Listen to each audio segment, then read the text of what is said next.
Milícia privada, suicídio, emboscada a jornalista, violência doméstica e propina à autoridade. Essas são as grandes revelações dos últimos desdobramentos do caso Banco Master e Daniel Worcaro, agora que temos acesso às mensagens do celular dele. Quer saber tudo sobre esse caso que se tornou um dos grandes escândalos da história do Brasil? Já deixa o seu like aqui, se inscreve e clica no sininho para receber todas as notificações, porque agora, mais do que nunca, estamos tendo novos desdobramentos sobre esse caso e a relatoria está com o ministro André Mendonça do STF. Pessoal, é impressionante os desdobramentos desse caso do Banco Master. Foram reveladas várias mensagens do celular de Daniel Worcaro que estavam com a Polícia Federal e agora a verdadeira bomba atômica veio à tona. Foi revelado que o Daniel Worcaro tinha uma milícia própria conhecida como a Turma, que era conduzida por um sujeito chamado Sicário, Felipe Mourão. Esse era o nome do sujeito que liderava essa milícia e fazia apreensão de dados de forma completamente clandestina e, para além disso, também era o responsável por ameaçar jornalistas e também cooptar blogs sujos para falar a favor de Worcaro ou deixar de dar notícias ruins contra o caso do Banco Master. As conversas revelaram que esse grupo recebia até 1 milhão por mês de Worcaro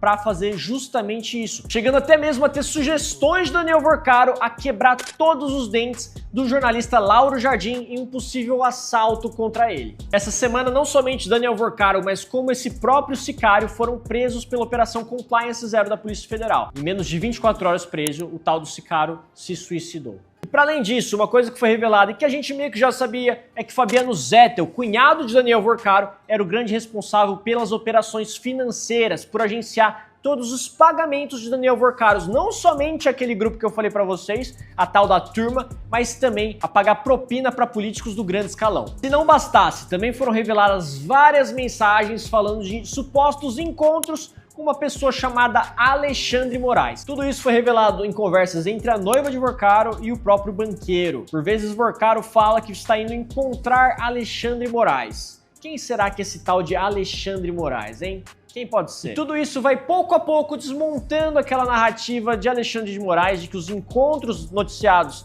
pela Malu Gaspar do Alexandre de Moraes no Banco Central serviria somente para tratar do caso Magnitsky e que nada teriam a ver com a liquidação do Banco Master pelo Banco Central. Não bastando se encontrar com senadores e ministros do STF, ele também teve um encontro com ninguém mais, ninguém menos do que o Lula.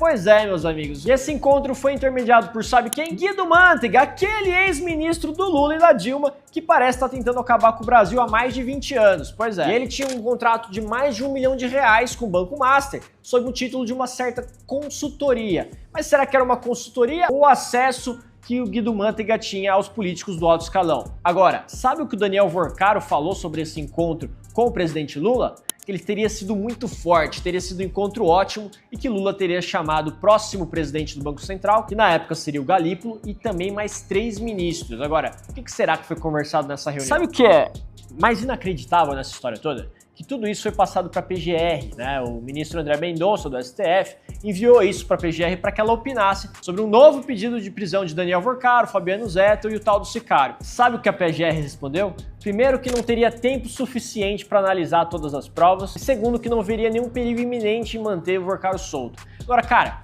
o que vai acontecer na prática? O Worcaro já estava ameaçando os jornalistas, isso já está mais do que provado quando ele fala sobre, enfim, quebrar todos os dentes da boca do Lauro Jardim. E mesmo assim, a PGR decidiu não se manifestar favoravelmente. Isso é extremamente absurdo, pessoal, porque eu não sei se vocês lembram daquela decisão que o Gilmar Mendes tinha feito sobre o caso de impeachment de ministro do STF. Qualquer ideia que o Senado não teria mais legitimidade para ter início de processo de impeachment do STF e que somente o próprio PGR poderia fazer isso. Ou seja, a possibilidade real de você ter um impeachment de ministro do STF nunca mais aconteceria. Não que hoje aconteça, né? Já tem 200 anos que o Senado não faz nada contra o STF, mas aí sim você colocaria o último prego no caixão. E vocês estão vendo nesse caso, em que todas as provas estavam ali e a PGR se manifestou contrariamente a Daniel Worcaro, alguém que claramente tentaria obstruir o processo contra ele e o próprio Banco Master. Vou pedir novamente para todo mundo que está aqui no canal, que assiste os meus vídeos, que gosta do conteúdo, para se inscrever e clicar no sininho, porque esse caso vai ter muitos novos desdobramentos que tem potencial para derrubar muita gente importante na República.